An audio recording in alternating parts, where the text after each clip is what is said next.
അസ്സലാമു അലൈക്കും വറഹ്മത്തുള്ളാഹി. ഏറ്റവും പ്രിയമുള്ള സത്യവിശ്വാസികളെ, സഹോദരങ്ങളെ, പരിശുദ്ധമായ ദീനുൽ ഇസ്ലാമിൻ്റെ അടിത്തറ എന്ന് പറയുന്നത് പ്രാർത്ഥനയാണ്. അദ്ദുആഉ വൽ ഇബാദ. നമുക്കെല്ലാവർക്കും സുപരിചിതമായ പ്രവാചകർ സ്വല്ലല്ലാഹു അലൈഹി വസല്ലം തങ്ങൾ നിർദ്ദേശിച്ച ഒരു വചനമാണ്. പ്രാർത്ഥന എന്നുള്ളത് അതൊരു ഇബാദത്താണ്. നമ്മുടെ ജീവിതത്തിൻ്റെ നിഖില മേഖലകളിലും പ്രാർത്ഥന നാം റബ്ബിനോട് തേടാറുണ്ട്. വിശുദ്ധ ഖുർആനിലെ ദശക്കണക്കിന് ആയത്തുകൾ അള്ളാഹുവിനോട് പ്രാർത്ഥിക്കുവാൻ വേണ്ടി പ്രേരിപ്പിക്കുന്ന വചനാമൃതങ്ങളാണ്. സൂറത്തുൽ ബഖറയുടെ 186, സൂറത്തുൽ ഗാഫിറിലെ 60-ാമത്തെ വചനം. അങ്ങനെ വിശുദ്ധ ഖുർആനിലെ വ്യത്യസ്തമായ ആയത്തുകൾ, പരിശുദ്ധ ഖുർആനിൽ കൂടിയുള്ള വചനങ്ങൾ അള്ളാഹുവിനോട് പ്രാർത്ഥിക്കുവാൻ പ്രേരിപ്പിക്കുന്നതായി നമുക്കറിയാവുന്നതാണ്.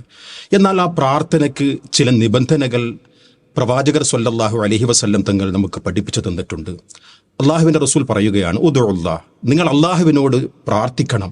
വഅൻതും മൂഖിനൂന ബിൽ ഇജാബ, ഉത്തരം ലഭിക്കുമെന്നുള്ള ദൃഢവിശ്വാസത്തോടുകൂടി നിങ്ങൾ അള്ളാഹുവിനോട് പ്രാർത്ഥിക്കണം. നിങ്ങൾ അറിയുക, അന്നല്ലാഹ ലാ യസ്തജീബു ദുആ മിൻ ഖൽബി ഗാഫിലില്ലാ, അശബ്ദമായ ഹൃദയത്തോടുകൂടി റബ്ബിനോട് തേടുന്ന ആ പ്രാർത്ഥനയ്ക്ക് അള്ളാഹു ഒരിക്കലും ഉത്തരം നൽകില്ല എന്ന് റസൂലുള്ളാഹി സ്വല്ലല്ലാഹു അലൈഹി വസല്ലം തങ്ങൾ നമുക്ക് പഠിപ്പിച്ചു തരികയാണ്. നമുക്ക് പ്രവാചകന്മാരുടെ പ്രാർത്ഥനയെ സംബന്ധിച്ച് വിശുദ്ധ ഖുർആനിലെ സൂറത്തുൽ അംബിയ 90-ാമത്തെ ആയത്തിൽ നാം ഇപ്രകാരം വായിക്കുകയാണ്, ഇന്നഹും കാനൂ യുസാരിഊന ഫിൽ ഖൈറാത്ത്, അവർ നന്മകളിൽ ധൃതിപ്പെട്ട് മുന്നേറുന്നവരായിരുന്നു.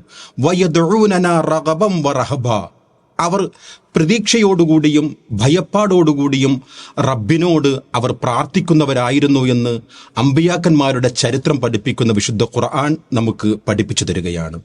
അങ്ങനെ അള്ളാഹുവിനോട് തേടുന്ന പ്രാർത്ഥനകളിലെല്ലാം നമുക്കൊരു പ്രതീക്ഷയും പ്രത്യാശയും വേണം. മറ്റൊരു നിബന്ധനയായി മഹാനായ ഉമർ റളിയല്ലാഹു തആല എന്ന് പറയുകയാണ്, പ്രാർത്ഥനയ്ക്ക് മുമ്പായിട്ട് അള്ളാഹുവിൻ്റെ പ്രവാചകരുടെ മേൽ സ്വലാത്ത് ചൊല്ലാതിരുന്നാൽ ആ പ്രാർത്ഥനയ്ക്ക് പോലും അള്ളാഹു ഉത്തരം നൽകില്ല എന്ന്. ഇന്ന ദുആ മൗഖൂഫുൻ ബൈന സമാഇ വൽ അർള്, അത്തരം പ്രാർത്ഥനകൾ ആകാശഭൂമികളുടെ ഇടയിൽ നിൽക്കുമെന്നാണ്. ലാ യസ്ഉദു മിൻഹു ഷൈഉൻ ഹത്താ തുസല്ലി അലാ നബിയ്യിക സ്വല്ലല്ലാഹു അലൈഹി വസല്ലം, പ്രവാചകരുടെ മേലിൽ സ്വലാത്ത് ചൊല്ലാതെയുള്ള പ്രാർത്ഥനയ്ക്ക് അള്ളാഹു പരിഗണിക്കുകയില്ല എന്നു മാത്രമല്ല ആകാശങ്ങളിലേക്ക് കയറി ചെല്ലുകയില്ല എന്നും മഹാനായ ഉമർ റളിയല്ലാഹു തആല അൻഹു പറഞ്ഞതായി ഹദീസുകളിൽ വിവരിക്കുകയാണ്. അതുകൊണ്ട് വിശ്വാസികളെ പല ഘട്ടങ്ങളിലും റബ്ബിനോട് പ്രാർത്ഥിക്കാറുണ്ട്.